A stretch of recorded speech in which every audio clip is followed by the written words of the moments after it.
কচু শাক বলতেই আমরা বুঝি ইলিশ মাছ কিংবা চিংড়ি মাছ দিয়ে রান্না করতে হবে। কখনো মসুরের ডাল দিয়ে কচু শাক রান্না করে খেয়েছেন?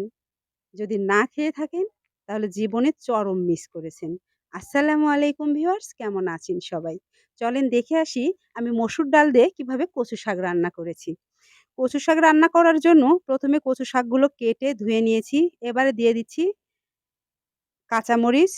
আমি এখানে কাঁচামরিচের পরিমাণ একটু বেশি দিয়েছি। কারণ আমরা একটু ঝাল খেতে বেশি পছন্দ করি। আর কচু শাক কিন্তু ঝাল দিয়ে রান্না করলে খেতে ভালো লাগে। দিয়ে দিয়েছি একটা পেঁয়াজ কুচি এবং ১ কাপ পরিমাণ মসুরের ডাল।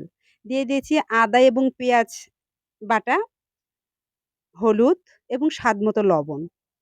সবগুলো উপকরণ দেওয়া হয়ে গেলে এবারে দিয়ে দিব কিছুটা পানি সিদ্ধ হওয়ার জন্য, যাতে পাতিলের তলায় লেগে না যায়। পানি দেওয়ার পরে যদি মনে হয় আপনাদের যে কচু শাকটা খাওয়ার সময় বেদবি করতে পারে, মানে গলা চুলকোতে পারে, তাহলে ১ পিস আম কেটে দিতে পারেন। এবার চুলায় দিয়ে সিদ্ধ করে নেব। দেখেন আমি ৫ থেকে ৭ মিনিট জাল করার পরেই এটা এমন সুন্দরভাবে সিদ্ধ হয়ে গেছে, কারণ কচু শাকগুলো অনেক ভালো ছিল। এবার মসুরের ডাল এবং কচু শাকগুলো ভালোভাবে ডাল ঘুটনি দিয়ে ঘেঁটে নেব। আমরা যেভাবে ডাল রান্না করার সময় ডাল ঘুটনি দিয়ে ঘেঁটে নিই, ওইভাবে এই মসুরের ডাল এবং কচু শাক এবং সবগুলো মসলার সংমিশ্রণে ভালোভাবে পেস্ট করে নেব। দেখেন এটা কি পরিমাণ পেস্ট হইছে। অনেক সুন্দর একটা কালার যেমন আসছে আর খুব সুন্দর একটা ফ্লেভারও আসছে। এই খাবারটা কিন্তু অনেক বেশি সুস্বাদু এবং পুষ্টিকর। আমি এখানে কচু শাকের মধ্যে ভাগার দেওয়ার জন্য রসুন, পেঁয়াজ, তেজপাতা এবং পাঁচফোড়ন নিয়ে নিয়েছি।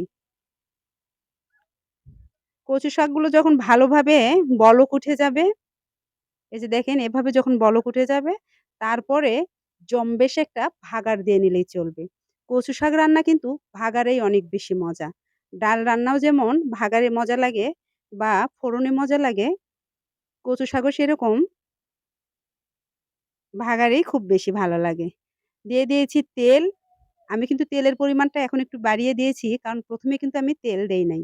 দিয়ে দিলাম রসুন কুচি, পেঁয়াজ কুচি এবং ২ টা তেজপাতা। এবারে সবগুলো একটু ব্রাউন কালার করে ভাজি করা হয়ে গেলে, তারপরে এর মধ্যে দিয়ে দিব পাঁচফোড়ন। কচু শাক আমরা যেভাবে ঘাঁটি করি মসুর ডাল দিয়ে, এর মধ্যে কিন্তু পাঁচফোড়নটা দিতেই হবে ফোড়নের মধ্যে বা ভাগাড়ের মধ্যে। এটার ফ্লেভারটাই যতক্ষণ পর্যন্ত তরকারি আপনার বাড়িতে থাকবে, কচু শাকের তরকারিটা, ততক্ষণ পর্যন্ত এর ফ্লেভারটা থাকবে। এই যে দেখেন আমি কেমন ব্রাউন কালার করে নিয়েছি। এবারে আমি এর মধ্যে দিয়ে দিচ্ছি ঘেঁটে রাখা বা পেস্ট করে রাখা কচু শাকগুলো। এবার সবগুলো একটু ভালোভাবে শুধু নেড়েচেড়ে নেব। হয়ে গেল আমার মজাদার রান্না, মসুরের ডাল দিয়ে কচু শাক রান্না। কি বিশ্বাস হচ্ছে না তো? এটা খেতে ঠিক কতটা সুস্বাদু এবং মজাদার। আগেই নাক সিটকাবেন না। আগে বাসায় রেসিপিটা একবার ট্রাই করবেন, খেয়ে তারপরে কমেন্ট করবেন। বিশ্বাস করেন এটা খেতে সত্যিই অসাধারণ লাগে। আমাদের উত্তরাঞ্চলের মানুষ আমরা প্রায় সময় মসুর ডাল দিয়ে কচু শাক রান্না করে খাই। একবার ইলিশ কিংবা চিংড়ি মাছ বাদ দিয়ে মসুর ডাল দিয়ে কচু শাক রান্না করে দেখবেন। বাসার সবাই একদম হাত চেটে পুটে খাবে। এতটাই টেস্টি এবং মজাদার হয় এই রান্নাটা। তো বন্ধুরা, আপনারা যে যেখান থেকে আমার এই ভিডিওগুলো রেগুলার দেখেন, আপনাদের সবাইকে অনেক, অনেক ধন্যবাদ এবং শুভকামনা রইল আপনাদের জন্য। ভালো থাকবেন সবাই। আল্লাহ হাফেজ।